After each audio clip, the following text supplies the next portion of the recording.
Hey there traders and investors, welcome back to my channel. The S&P 500 is approaching the 520 target, and before we continue, I just want to mention that if you value my technical analysis videos, please take a moment to drop a like and a share with your colleagues so that way we can get this information out to other like-minded investors like yourself. Getting back to the price action, the price has since dropped into the target price objective and seems to be heading into the 520 zone after getting rejected at our overhead supply zone of 524.72 level that I also shared with you guys in yesterday's video. That key level was rejected today as anticipated and dropped after testing this key overhead supply zone, with the SPX dropping 20 points after the SPY test of 524.72. The SPY is approaching a key support level near the 520.68 level that could contain intraday selling. However, the benchmark did manage to close above the rising 5-week moving average on the weekly chart, which could put a floor under prices. If price closes below the 5-week moving average, currently at 522.74, right now that would call for further downside. We'll get to those critical support levels in a minute. The S&P 500 did close below the 10-day moving average today and yesterday, so we need to be objective about this, albeit short-term sell signal. Anytime a stock or ETF in this case closes below the 10-day moving average, that in it itself is a sell signal using basic principles of technical analysis. Price could recuperate that widely watched level within a day or two of rally, but for now we need to respect what the market is trying to tell us.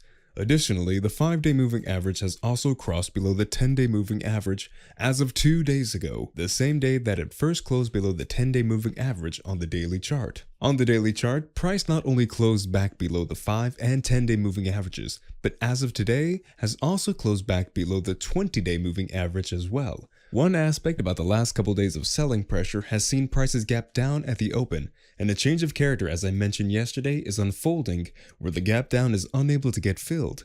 That happened yesterday and today, and is unusual in regards to the strong price action we have seen since stocks bottom at the end of April after the high volume bout of selling we saw at the end of March and bled into April. So as an avid options trader, the short-term price movements are where we can make a lot of money in a short period of time, and for that I need to know where short-term buyers and day traders will take profits should we see a rally in the days ahead. Overhead resistance is going to be at 524.72, 526.84, and 528.36 in the ultra short term. On the downside, we also need to know where short-term sellers and day traders will be looking to lock in their gains, and for that we look at the demand zones of 522.30, 520.82, and 518.95 levels as potential profit-taking levels for the bears and buy points for the bulls. I'll go over additional upside targets in tomorrow's video as well as additional downside targets should buyers fail to materialize also in tomorrow's video, so be sure to subscribe to the channel so you don't miss those critical dynamic updates. Moving over to the 30-minute chart of Tesla, I want you to keep an eye on the 182 level, as that's the level where sellers keep selling into strength over the last 12 trading sessions, with the exception of one day on the 21st where buyers drove price higher with sellers not materializing until the 187.41 level.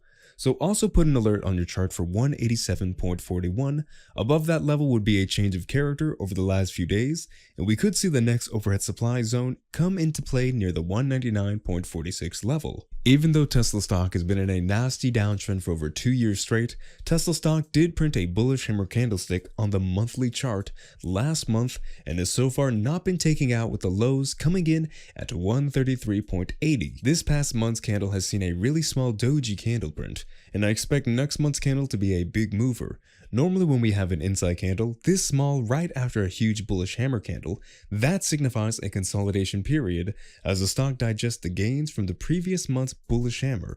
And should the 167.50 level hold, we could see the next overhead supply zone get tested next month into the 221.62 level. I'll discuss additional upside and downside buy and sell signals to have on your radar in tomorrow's video, so be sure to subscribe so you don't miss out on those lucrative money-making levels.